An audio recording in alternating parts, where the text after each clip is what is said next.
Sometimes you've got a car that drives fine, but you're just not sure how many more years you're going to be able to get it through inspection.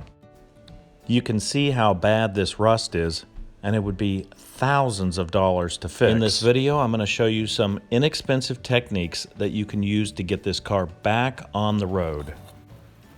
And it won't take you a lot of time or cost you a lot of money. Now, in no way am I suggesting to do this to a show car, and I don't recommend that you do this and try to pass it off as a car that doesn't have rust. What I am saying is that if you have a car with a lot of rust, you want to get a few more years out of it, these techniques will work for you.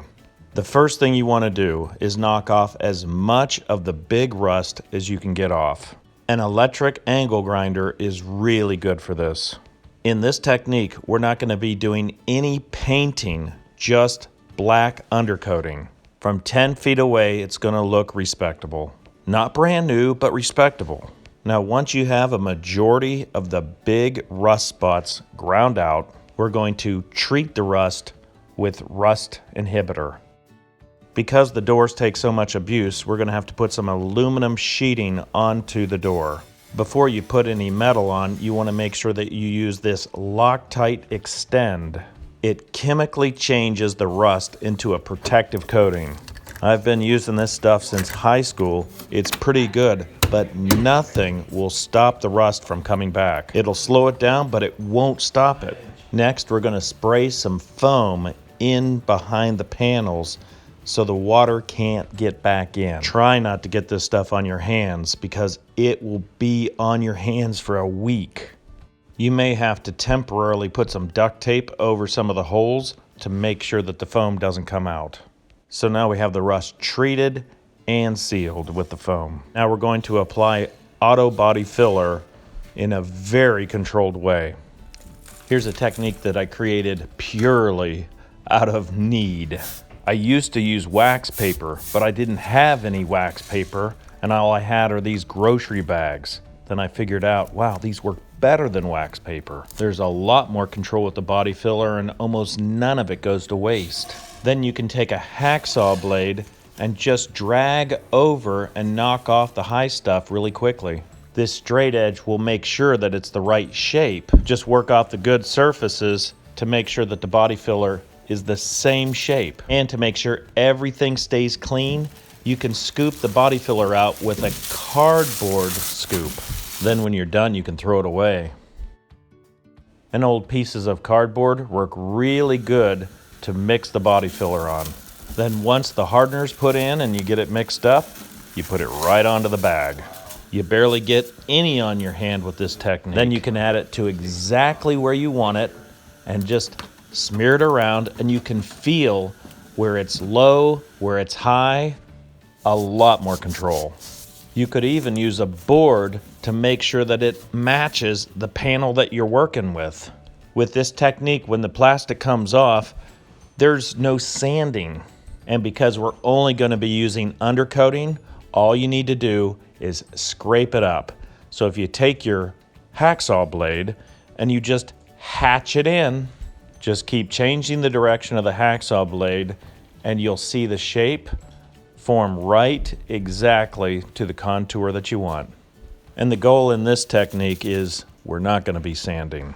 When you get into true auto body, you're going to be priming and sanding and priming and sanding. All we're doing here is just getting it to the right shape. Wheel wells can be difficult. So here's a technique that I've used for years.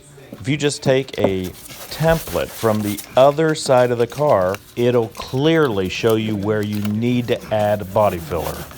Then with this bag technique, just add it exactly where you need it, and then use this cardboard gauge to push the body filler exactly where you need it. Then you can use your flat block just to make sure that it's a little closer to the shape you're going to want it. Before you know it, you're going to have a wheel well that looks a little closer to what it used to be. Periodically, you want to pull the wrinkles out to make sure the body filler is nice and smooth. If you need to, you can use the template to give you a better indication of what the right shape is. You could use a rasp for the final shaping. Now this is as far as we're going to take it because we're just going to be applying rubberized undercoating. Now to fix the bottom of the doors, we bent aluminum sheeting. In order to get the first bend, we used some C-clamps and some steel. We clamped everything together, and once the bend started happening, then we just keep working it around until we have a piece that will slip right onto the car door. Once it's secure, we'll go ahead and drill holes and put pop rivets in it. Now that the aluminum plate is firmly in place, we'll go ahead and take auto body filler and a board and we'll press it nice and tight. I want to take as much of the edge off of this as I can and still not sand. Once everything hardens, I'll go ahead and pull it off and scrape it flat. I'm going to take a very thin coating of spot putty because it's very smooth and it'll take that edge off. Now it'll take about 24 hours for the spot putty to dry. Then with 80 grit, sand for about 3 minutes. Not much at all. Just enough to take a few of the lines out and knock the rivets down a bit. Then we'll go ahead and mask it off and hit it with rubberized undercoating. So next time you've got a car that needs to get through inspection and you've got a car that just gets you from point A to point B, body work like this is a fraction of the cost. If you really want to fix it right, you want to replace the panels.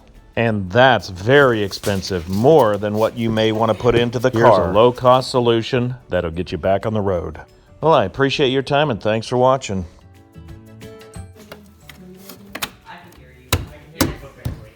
Yes, hear you perfectly.